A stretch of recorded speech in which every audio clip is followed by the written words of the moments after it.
Praise God! Hallelujah! Sige po, tayo pong lahat ay saglit na manalangin sa ating Panginoon Jesus. Salamat po, Diyos, sa umaga po ito. Sa araw dito na kung saan muli mo kami, Panginoon o Diyos, dinala sa lugar ito upang muli namin masaksihan ang iyong kabutihan, ang iyong katapatan, ang iyong kapangyarihan, ang iyong kadakilaan sa buhay ng bawat isa sa amin. At higit sa lahat sa mga salita mo na aming tatanggapin sa umaga po ito, aming dalangin. Na ikaw ang aming Diyos, buksan mo kami patuloy ang aming mga puso isipan at patuloy namin maunawaan, Panginoon, at magiging kalakasan ng aming mga spiritual na buhay.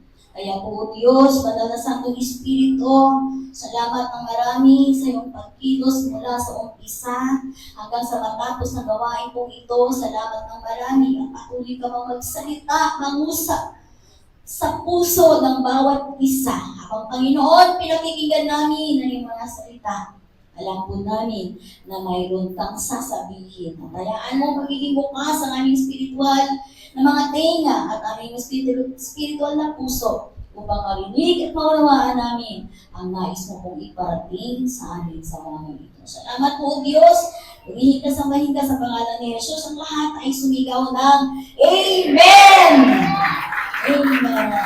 So, ito una po sa bawat kanya-kanya pong ating mga pinalalagyang upuan at salamat sa Panginoon at let us continue to enjoy the presence of God. Amen. Sa bawat po isa sa atin. At ngayon pong umaga ay masasabi po natin na isang bagay po na masasabi natin na napakahalaga, no? Ang ating mapapakinggan sa umaga po ito ay hayaan ninyo na ang Diyos ay tunay na inyo pong marinig, no? Sa umaga po ito habang nakikinig po tayo ng mensahe ng Diyos. Kaya sabihin mo sa iyong katabi, makikinig tayo ngayon ng mabuti. Amen. So, praise the Lord! At I would like to bring you in the book of James chapter 1, verse 2 to 4.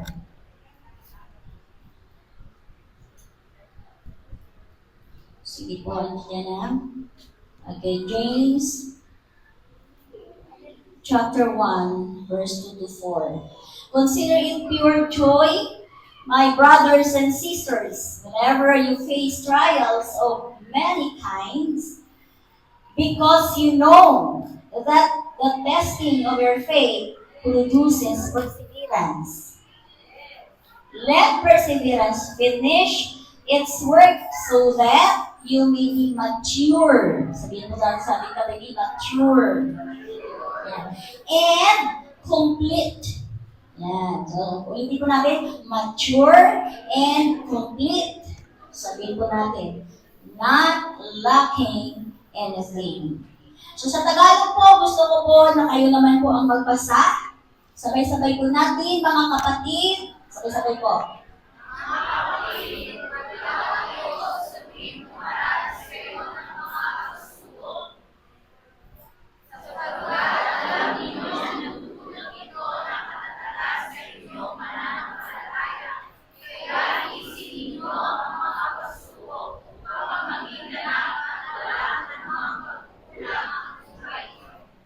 Amen. So palakpakan po natin muli ang ating Panginoon at sa umaga po ito, ang ating po ngayon pagsasaluhan ng mensahe ng Panginoon, time to grow and mature. Yan. So time to grow and mature. So bilang anak ng Diyos, bilang isang Kristiyano, ang plano sa atin ng Diyos at ang nais ng Panginoon sa bawat isa sa atin na kanyang mga anak ay tayo lumago, tumibay, tumatag sa ating pananampalataya, sa relasyon natin sa ating Panginoon. Amen? Kaya siguro sa atin mga magulang, siguro ayaw natin na mayroon kang 30 years old na anak, tapos ang kanyang isip parang 4 years old lang. Sino po gustong ganang nanay dito? Na 30 years old na anak niya, tapos mag-isip ang kanyang anak 4 years old lang? Di po ba ayaw natin yon? Oh. Kaya, Sa ating din pong buhay, spiritual, ito din po ang ninanais ng Diyos sa atin. Na ang bawat isa sa atin ay masumpungan at makita ng Diyos na tayo ay lumalago. Amen? At tumitibay sa ating spiritual na buhay. So bago po tayo patuloy, ano po ba, yan pakian na lang na, wala kasi ito.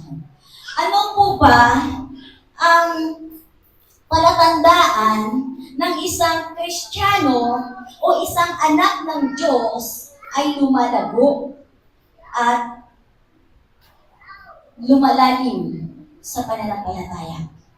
Bago po yan, gusto ko po munang tanungin, pakitaas po ang lahat na nagsasabi na siya ay anak ng Diyos. Taas po ang kamay. Ayan.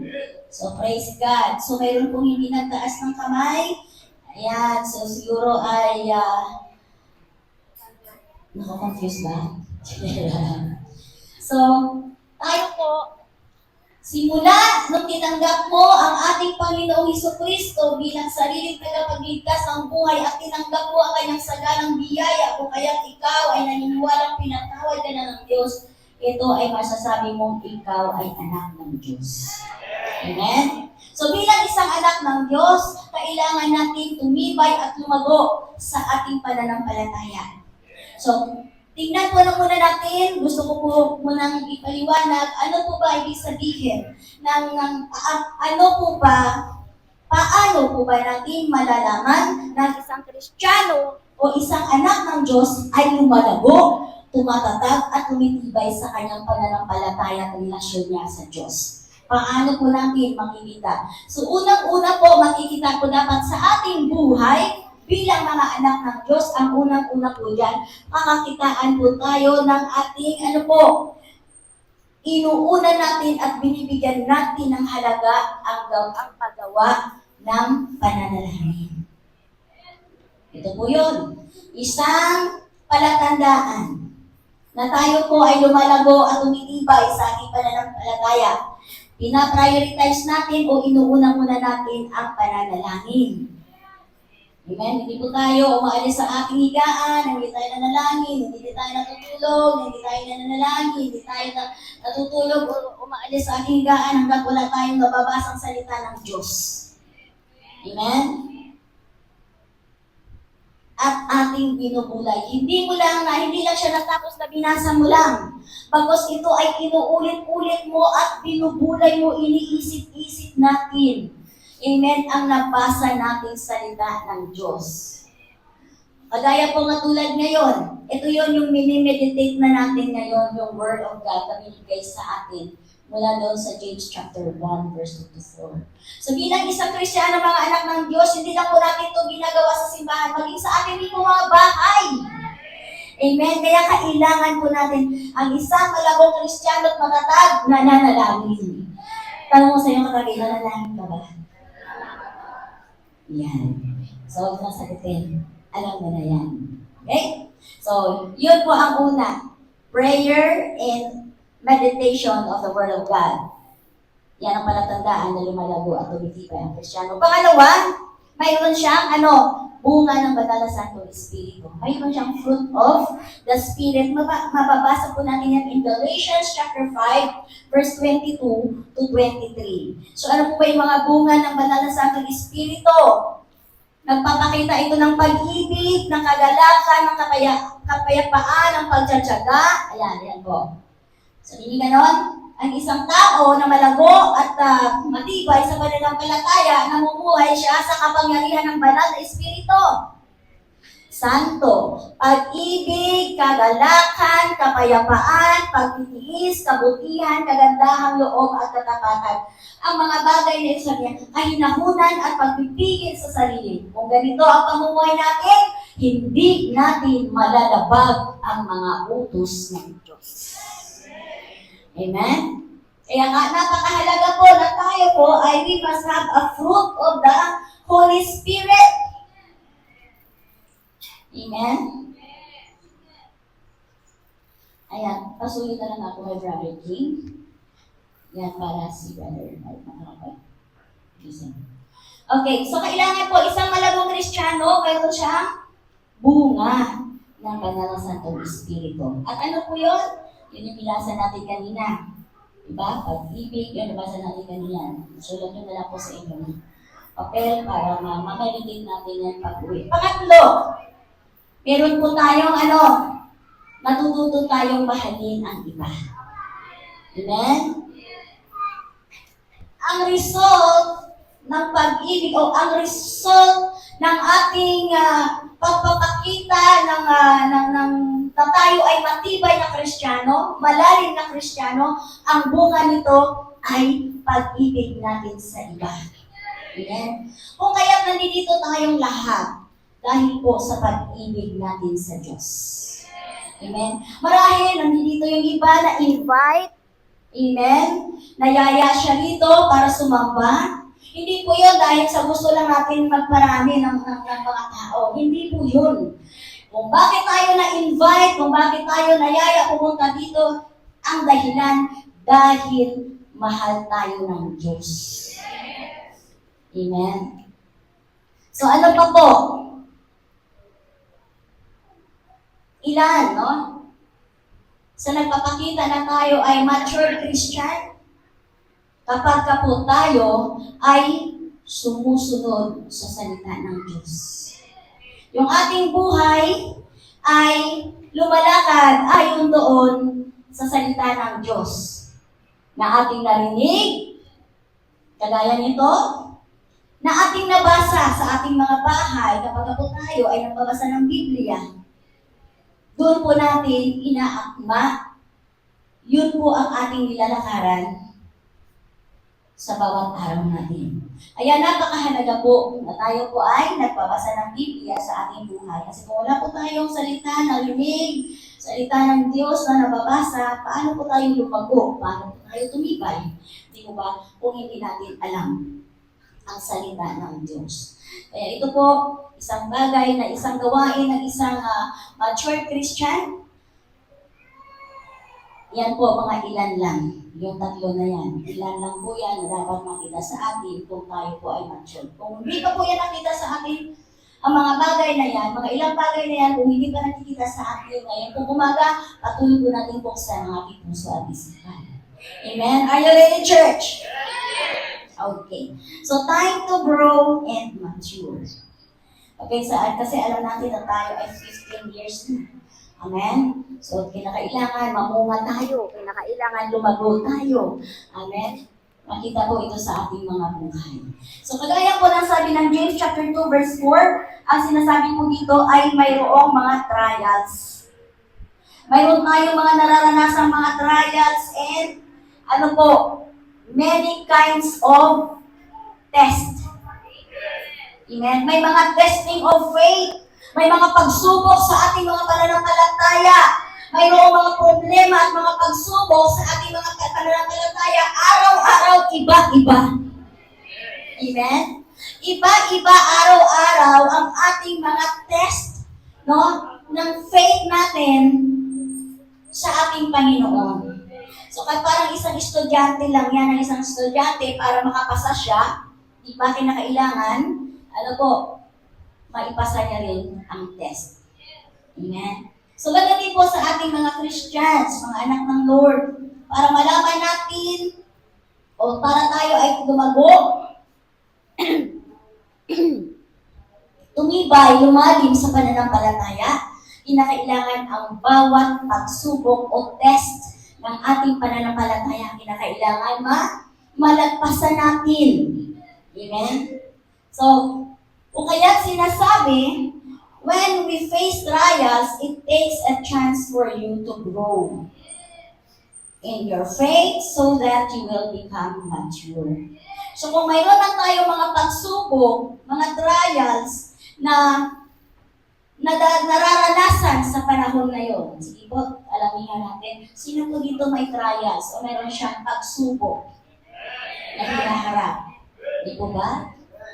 Mayroon tayong mga pagsubok, mayroon tayong mga problema, mayroon tayong mga alalahanin, mayroon tayong mga iniintindi, mayroon tayong mga bagay na parang takot na takot tayo. Di po ba? So yun ang mga testing of faith, mga pagsubok yun sa ating pananampalataya. Kung yan ba ay tunay ba yung pananampalataya natin, tapos lumalago ba tayo? Di ba? So ito po yun. So kung bakit inaalaw ng Diyos ang mga pagsubok, ang mga problema, suliranin sa ating mga buhay para tayo ay magiging malalim sa ating pananampalataya. Tumibay ka at ako sa ating mga pananampalataya. Amen. Palakpakan natin ang Lord. So trials is not just a problem. Kung mayroon man tayong mga pagsubok, hindi lang siya ordinaryong problema lang yan. Hindi yan siya nangyayari. Hindi ka lang pinagtitripan ng Diyos. Hello? Hindi tayo pinagtitripan ng Diyos na parang kung gusto ng Diyos, bigyan ka ng trials, bigyan ka ng pagsubok. Hindi po ganun. Ibig sabihin, kung mayroon tayong trials, mayroon tayong testing of faith, ibig sabihin, ang gusto lang po ng Panginoon na ikaw ay tumibay, lumabo, mamunga. Amen? Ito po ang gusto sa atin ng Diyos. Kaya kung mayroon man tayo ng mga pagsubok, you can say, thank you, Lord. And you can still be happy. Amen? You can still be happy. Amen. Kaya yung pagsubok at saka yung ating mga trials na yan, di ba? Hindi masisira. Hindi yan sisirain yung pangarap mo, hindi yan sisirain yung gusto mo. Because it is your chance and opportunity to prove your faith that is established and strong. Amen? Ito yung magpapatunay, ang pagsubok natin, ito yung magpapatunay kung ikaw ba ay tunay na matatag, subok na matibay, parang ever ready. Ano? Kaya church, ang nais ng Panginoon sa bawat isa sa atin, makita ka na tumibay, lumago. Bakit po? Kasi alam natin na itong mga huling araw na to, itong last days na to, alam natin, ang sabi po dyan ng Bible, that in the last days is a perilous days. Ang mga huling araw na ito ay mga nakakatakot na araw, nakakahindig na mga araw ang mga araw na ito. Bakit? Kasi marami po ang pwedeng mangyari. Right now, alam po natin na we witness natin and we have already heard. Amen? Naririnig po natin. Hindi lang naririnig. Amen? Nababasa pa rin natin sa mga social media. Maraming mga problema. Mga different kinds of project. Diba? Yung ngayon na talagang lumalaganap. Sabi nga, sky is the limit. Kaya po bilang mga anak ng Diyos, ikaw at ako kailangan nakahanda. Amen. Ang kinakailangan po natin na tayo ay nakahanda. At ano yung ating paghahandaan? Yung ikaw ay magiging matatag, tumibay sapagkat alam po natin na ang mundo pong ito ay hindi napupunta sa pabuti at paganda. Amen? Ang mundong ito ay hindi nagaganda at hindi nabubuti. Kaya ikaw naman at ako, ano ang ating gagawin? Para tayo huwag matinag at huwag tayo matatakot, kailangan po natin magiging matibay, lumago sa pananampalataya at relasyon sa Diyos. Amen? So ngayon, paano po ba? How trials and testing of faith leads you to grow and mature. Paano po natin? Ano po ba ang gagawin natin sa ating, kapag po tayo ay mayroong kaharap na mga pagsubok at mga problema sa ating mga buhay. At ito ay magbubunga sa atin ng paglago natin at pagtibay ng ating pananampalataya. 1 Peter chapter 6 verse 7. Tingnan po natin.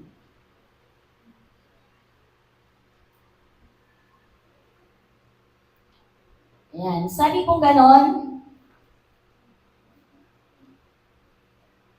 dahil dito, Dapat kayong magalak sa kabila ng iba't ibang pagsubok dahil ang pagsubok na ito ay panandalian lang at dapat niyong maranasan. Amen. And then verse 7, para masubukan kung talagang tunay ang pananampalataya nyo katulad ng ginto. Sinusubok ito sa apoy para malaman kung tunay o hindi. Pero mas mahalaga ang pananampalataya natin kaysa ginto na nawawala. Kaya, kapag napatunayang tunay ang pananampalataya nyo, pupunihan kayo para ramalan pagdating ni Yesu Cristo. So, how shall we face trials and problems in order for us to lead us and grow and mature? So, ano po sabi niya ganon? Kailangan tayong magalak. Amen? Balikan po natin ang verse 6. Sabi niya, dapat kayong magalak sa kabila ng iba't ibang pagsubok dahil ang mga pagsubok na ito ay panandalian lang at dapat ninyong maranasan. So, ibig mo sabihin, habang tayo mayroong problema, mayroon tayong mga pagsubok sa ating buhay, sabi nga, consider it joy. Amen? Kaya, kapag po tayo may mga problema, yung iba naiiyak, di ba, nalulungkot, yung iba hindi na nakayanan, kaya nagsusuicide. So, paano po natin ipaproper para ma-handle natin ng maayos ang ating mga pagsubok, yung testing of our faith? Kasi kung bakit may pagsubok, kasi gusto lang talaga na tayo, gusto ng Panginoon na tayo ay lumago. Amen? Hindi gusto ng Diyos na saktan ka, hindi gusto ng Diyos na palungkutin ka, hindi gusto ng Diyos na ikaw ay paiyakin dahil sa mga pagsubok at problema at suliranin. Amen? Kaya ang sabi niya, consider it joy. Bakit po? Kasi alam natin na ang pagsubok na yan ay hindi magtatagal. Sabi ko ganun, saglit lang yan. Amen? Dadaan lang yung pagsubok sa buhay mo. Pero kapag na-overcome, naman yan, sabi nga, doon mo na masabi na ikaw ay palakas ng palakas, pabuti ng pabuti, amen? Patatag ng patatag, amen? So, church, number 1, kapag may problema tayo, sabi mo sa iyong katabi, huwag kang malungkot, saglit lang yan, dadaan lang yan sa iyo. Amen?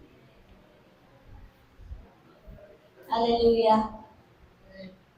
Kaya sabi ng isang kanta, I know that life will not last very long. Diba? Sabi niya, ano po ba? Ang buhay natin hindi puro hating gabi. Amen? Sumisikat din ang araw. Amen? Kaya sabi niya, at yan ay hindi magtatagal. It will not last long. Amen? Yung pagsubok mo, yung problema, suliranin, huwag mong bibibin yan. Daanin mo sa tuhod. Hello? Huwag mong iyakan ang problema mo. Huwag mong palulukutin ang sarili mo. But Paul remind us that you must rejoice in the Lord always, and again I say rejoice. Because your problem and your trials will not last long. Ano ba? Hindi magtatagal. Amen? Kaya, maging masaya ka. Amen? Eh, paano po yun? Wala naman akong pera, tatawa pa ba ako? Ngingiti pa ba ako? Diba? Hindi kaya sasabihin mo, hindi kaya ako, parang ako nasirangan. Hindi. Diba? Kasi alam niyo, kapag kayo ay nasa trials, turn your sorrow, your worries into worship. Amen. Kaysa mag-alala ka, kaysa mag-iintindi ka, pagka hindi mo kaya, ang landing mo, hospital. Hello? Naririnig po ba ako? Kaya, choose to be happy. Piliin mo na yung magalak ka, piliin mo na yung sumaya ka, mag-worship ka sa Panginoon, kagaya ng pag-worship natin dito. And God will pour out is blessing upon you. Amen? Yun po ang sekreto. Kaya nga sabi niyo ba, isang matatag, isang mature na Christian, nag-worship. Marunong mag-pray kasi alam niya. No? Hindi ang problema, hindi tayo parang pabigatan. Hindi yung purpose ng Lord. Para tayo ay dinadalisay tayo ng Diyos. Kasi ang gusto ng Panginoon, ang buhay mo gumanda ng gumanda, patagumpay ng patagumpay. Amen. Yun po ang gusto ng Diyos sa buhay natin. Pangalawa, sabi po ngayon, bago tayo sa pangalawa, sabi niya, trial and testing are like fire that refine and purify our faith. Kagaya po, yung trials na yan, kagaya siya ng isang apoy.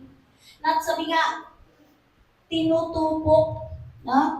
Tinutupok tayo hanggang sa tayo ay magiging tunay. Amen? Tayo magiging tunay at magiging dalisay ang ating pananampalataya. Kasi ayaw ng Diyos na lagi kang nagdududa. Amen? Kaya mo lang sumigaw ng thank you Lord, hallelujah, praise God. Kaya mo lang sumigaw kapag nandoon ka sa pagpapala. Pero kapag nandoon ka na sa mga trials and suffering, hindi ka na makapagsalita. The more you have trials and suffering, testing of faith, the more you worship God. Amen? The more you read the Bible. Amen. So, number 2, yun, si Job, tingnan po natin. Pananampalataya ni Job, hindi siya nagpatinag. Sabi niya, ano po sabi niya sa Panginoon? Ngunit alam niya ang daang tinatahak ko. Kapag nasubok na ako, lalabas akong parang ginto. Diba, kilala niyo po si Job? Diba? Siya ay blameless without spot. Matuwid siyang tao. Influensyado siyang tao, mayaman. Pero dumating sa buhay niyang sinubok siya ng Diyos. Pero sabi niya, alam ng Diyos. Sabi niya, yung aking kinalalagyan ngayon. Alam ng Diyos ang nangyayari ngayon sa aking buhay. Sabi niya gano'n, kaya hinayaan, tinatanggap lang niya yung pagsubok na yun. Amen? Ini-enjoy lang niya ang pagsubok na yun. Sabi niya, sapagkat sabi niya, nais ng Panginoon na magiging lumabas akong dalisay. Amen? Sa Panginoon. Kaya tayo ganito. Gusto ng Panginoon dalisayin yung ating pananampalataya. Na hindi ka na nagdududa. Ito po yung gusto ituro sa atin ng Panginoon. Ang isang mature Christian, isang lumalago na Kristiyano, kahit anong kanyang dadaanan, along his way, hindi siya nagdadawat sa kapangyarihan ng Panginoon. Amen? Number 2, Romans chapter 5, verse 3 to 4. Sabi po dito, and not only so, but we also glory in our suffering, because we know that suffering produces perseverance. Perseverance, character, and character, hope. So dito, tinuturo po sa atin kung paano ito ang magbibigay sa atin. It will lead us to grow and mature. Ano po ang gagawin natin? Kailangan po natin ito po kasi dito tayo ay ina-align ng Diyos. Amen? Yung ating buhay. Mayroong alignment kasi alam niyo po kapag mayroong alignment sa ating buhay, talagang masakit. Amen? Kasi sabi nga, kung baluktot yan, katulad na yan, may pila yung isang tao. Di ba? Kapag kayaan ay ina-align ang kanyang pilay, di ba? Habang hinihilot siya, walang tumatawa habang nakakaramdam siya ng sakit. Ano po? Di ba? Pwede siyang mag-complain, masakit, ganito. Pero sabi po dito sa atin, ito yung inais ng Diyos ng ating karakter. No? Mai-align sa kanyang nais. Amen? Para sa atin. Amen? Para po, sabi nga, magiging ang ating buhay, yung ating pananampalataya ay magiging sentro ang ating Panginoong Jesus. Amen? Next verse. So we need to, sabi ko ganun kanina, Sa verse 3, ano pong sabi niya kanina? So, but we also glory in our suffering. So, sabi niya, tayo ay nagagalak din sa ating mga dinadanas na paghihirap. Amen. Ano lang po ang gagawin natin dito? Ang tinuturo sa atin dito ng Diyos, para tayo lalo mag-mature dumating, sabi niya, matuto tayong magtiis. Amen? So, ito yung problema ng maraming mga Kristiyano, hindi marunong magtiis. O, Sunday na naman, maagang magising, next Sunday na lang ako akin. Matutulog muna ako kasi inaantok ako. Kaya sabi niyo gano'n, kasama po ito sa paglago. Amen? Kasama po ito sa paglago. Dapat lagi natin pinipili ang Diyos. Amen? We always choose life. We always choose Jesus Christ daily. Araw-araw natin piliin si Jesus Christ, ang ating Panginoon. Amen. Kaya dito, para tayo lumago, tumibay sa ating pananampalataya, sabi niya, matuto din tayong magtiis. Amen. So, kailangan po natin yung ating character, meron tayong perseverance. Kaya sabihin mo sa iyong katabi, magtitiis tayo. Amen. Dahil yung pagtitiis na yan, ano po ang kalalabasan yan? Isang magandang buhay, paglago at pagtibay ng iyong pananampalataya sa Diyos. Amen. At higit sa lahat, mayroon kang, pag-asa. Amen. Number 3, and then the last. Yan, saglit lang po tayo. Proverbs chapter 3, verse 5. Sabi dyan, magtiwala ka, okay. Trust in the Lord with all your heart and lean not on your own understanding. Sige po, pakibasa po ng lahat. Magtiwala.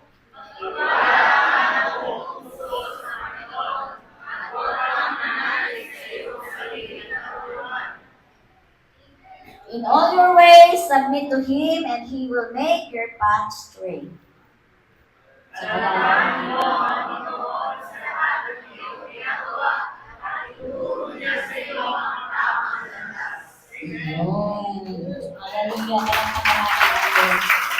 So how this verse will lead us into grow and mature? Ang sabi po dyan, unang-una, sabi ganon, magtiwala ka sa Diyos. So pagka sinabi pong magtiwala sa Panginoon, hindi po dyan kasama yung sarili mo. Sa Diyos tayo magtitiwala, hindi sa ating mga sarili pamamaraan. Amen? Kasi marami tayong mga pamamaraan. Marami tayong mga diskarte sa buhay. Ayaw po ng Diyos nun. Ang gusto ng Panginoon, tumibay ka, matuto tayo.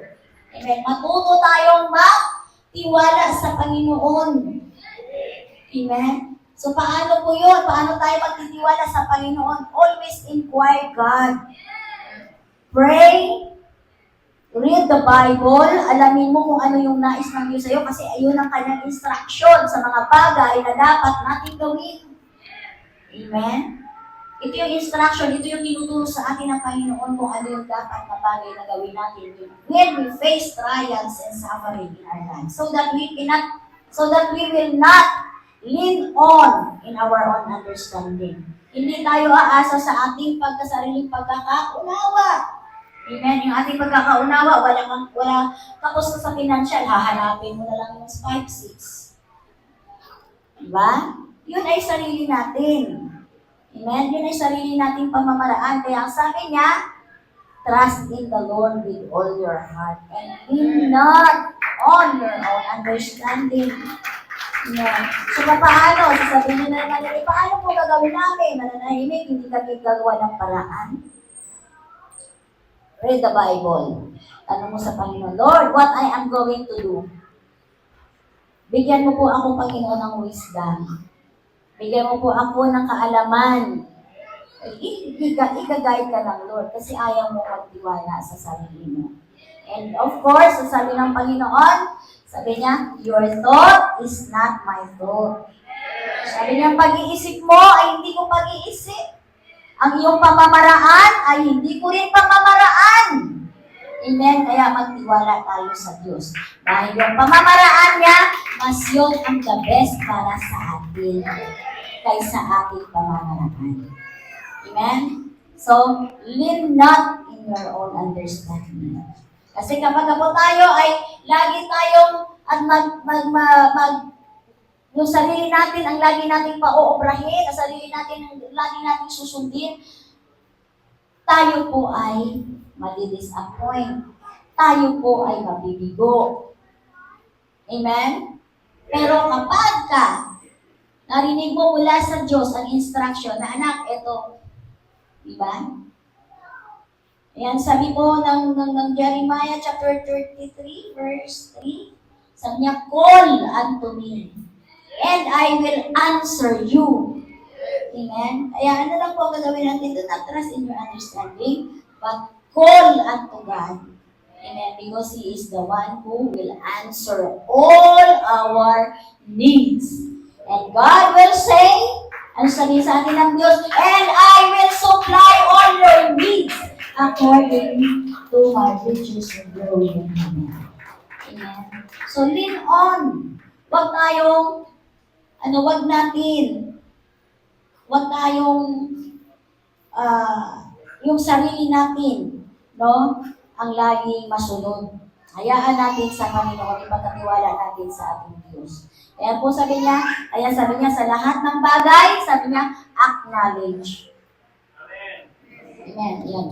Basahin po muna natin ang Jeremiah 33:3. Sige po, sabay-sabay.